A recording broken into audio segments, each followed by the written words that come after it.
महारत दाएं से आए या बाएं से, अकेले आए या किसी के साथ मिलकर एक बार खुलकर सामने आए, मजा ना कराया तो पैसे वापस। तर्जुमान पाक फौज का भारत को चैलेंज। वेनेजुएला ने अमरीकी हमले पर अक़वाम मुत्तहिदा की सलामती काउंसिल से कार्रवाई की दरख्वास्त कर दी। सदर मादुरो और उनकी अहलिया का हासिल इस्तिस्ना का एहतराम का मुतालबा। किसी मुल्क को आलमी मुंसिफ बनने का हक नहीं, चीनी वजारत खारजा का बयान।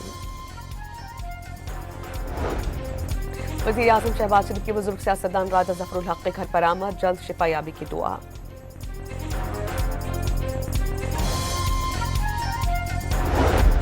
बानी पीटीआई से मुलाकात न कराने पर अडियाला में बहनों का धरना जारी। सलमान अकरम राजा, मीना खान आफरीदी और शौकत बसरा मौजूद।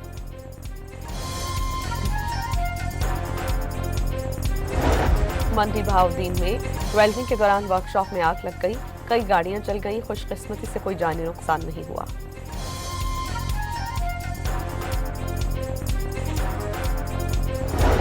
और पंजाब में धुंध के बायस हद निगाह कम। लाहौर, सियालकोट और गुजरा से अब्दुल हकीम और मुल्तान से ज़ाहिद पीर तक मोटरवेज बंद।